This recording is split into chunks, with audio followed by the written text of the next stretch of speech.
Hello बच्चों, चलिए प्रश्न को पढ़ते हैं। इसमें लिखा दूरी s के साथ दाब p का जो विचरण है बच्चों, p बराबर अल्फा बटे बीटा और e की घात माइनस अल्फा s भागे k थीटा से व्यक्त किया जाता है, जहां अल्फा बीटा नियतांक है और k बोल्ट्जमैन नियतांक है तथा थीटा ताप है। तो बीटा जो है बच्चों, बीटा का विमीय सूत्र कितना होगा ये हमें बताना है बच्चों। चार विकल्प दिए गए हैं, सही विकल्प का चयन करना है। तो चलिए बच्चों, इस प्रश्न की मूल अवधारणा को हम देख लेते हैं। तो यहाँ बच्चों अगर इस प्रकार से कोई समीकरण दिया गया है बच्चों, मान लीजिए x बराबर इस प्रकार से दिया है y और गुणे a की घात बच्चों इस प्रकार से z इस प्रकार से। तो यहाँ से बच्चों अगर हम देखें, जहाँ पे a क्या है, जहाँ a कोई अचर संख्या है बच्चों, अचर संख्या है,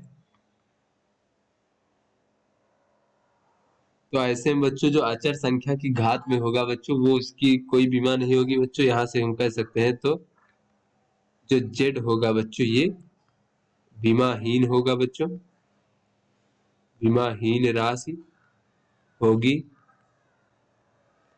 और बच्चों इस प्रकार से अगर हम देखें तो जो समीकरण होते हैं बच्चों, समीकरण में दोनों पदों की, दोनों ओर के पदों के जो है बच्चों विमाएं समान होती है। तो यहाँ से बच्चों हम कह सकते हैं कि x की विमा बराबर होगी बच्चों y की विमा के, क्योंकि z की कोई विमा नहीं, a की घात z बच्चों, तो y की विमा के बराबर होगा इस प्रकार से। उसके बाद बच्चों हम यहाँ पर समझ लेते हैं कि आदर्श गैस समीकरण क्या होता है बच्चों। तो आदर्श गैस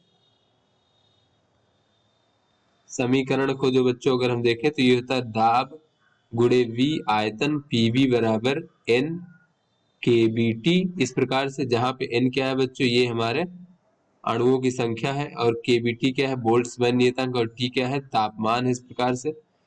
तो चलिए बच्चों अपने प्रश्न को हल करते हैं। तो यहाँ पर बच्चों कहा जा रहा है कि दाब जो है वो दूरी s के साथ इस प्रकार से परिवर्तित होता है, अल्फा भागे बीटा और गुणे बच्चों e की घात माइनस अल्फा s भागे बच्चों के थीटा इस प्रकार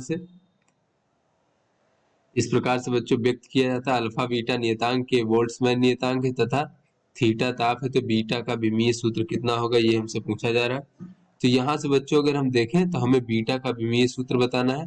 तो यहाँ से e की घात में अगर हम देखें बच्चों, तो ये हमारा e तो है एक अचर संख्या है बच्चों, इसका मान 2.7 होता है बच्चों। तो यहाँ पर इसकी घात में जो है बच्चों वो विमाहीन राशि होगी। तो यहाँ से बच्चों हम कह सकते हैं कि अल्फा s भागे के थीटा जो होगा ये विमाहीन राशि है।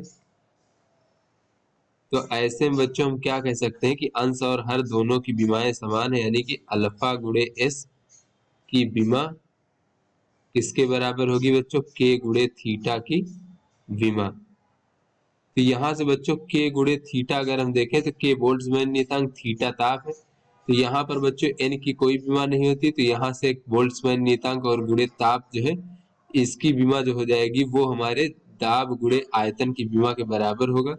तो यहाँ से बच्चों हम कह सकते हैं कि अल्फा और s की विमा बराबर हो जाएगी pv की विमा के बच्चों इस प्रकार से। तो यहाँ से बच्चों अल्फा की विमा हम कह सकते हैं बराबर pv की विमा और भागे बच्चों s की विमा। यहाँ से बच्चों देखें तो ये हो जाएगा p की विमा और गुणे v की विमा। तो v हमारा आयतन है तो इसकी विमा हो जाएगा l की घात 3, यानी इस प्रकार से बच्चों दूरी की घात में 3, और s हमारा दूरी है तो इसकी विमा l हो जाएगा बच्चों। तो इस प्रकार से अगर हम अल्फा की विमा देखें तो ये हो जाएगा हमारा p की विमा और गुणे बच्चों ये हो जाएगा l की घात 2 इस प्रकार से। तो चलिए बच्चों उसके बाद हम देख लेते हैं कि ये जो p दाब की विमा है ये बराबर हो जाएगा अल्फा बटे बीटा की विमा के बराबर। तो यहाँ से हम कह सकते हैं बच्चों कि p की विमा बराबर अल्फा बटे बीटा की विमा, यानी इसको हम कह सकते हैं अल्फा की विमा और भागे बच्चों बीटा की विमा।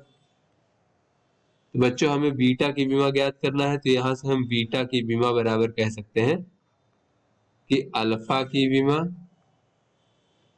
और भागे बच्चों पी की विमा। तो अगर हम अल्फा की विमा की बात करें तो ये हमारी अल्फा की विमा है बच्चों, पी की विमा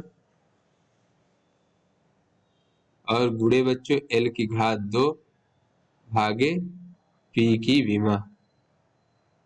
तो बच्चों p की विमा से p की विमा कट जाएगा बच्चों इस प्रकार से, और यहाँ से बीटा की विमा हमें पता चल जाएगा। तो यहाँ से बच्चों ये बीटा की विमा में केवल l की घात 2 बचेगा बच्चों इस प्रकार से।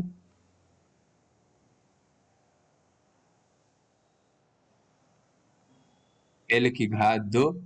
तो यहाँ पे बच्चों जो अन्य विमाएं हैं जैसे द्रव्यमान m, इसकी घात 0 हो जाएगा, l की घात 2, p की घात भी बच्चों 0 होगा। चलिए बच्चों अपने विकल्पों को देखते हैं। तो बच्चों यहाँ से अगर हम बी विकल्प देखें तो ये हमारा सही विकल्प होगा। तो आशा करते हैं आपको समझ में आ गया होगा। धन्यवाद।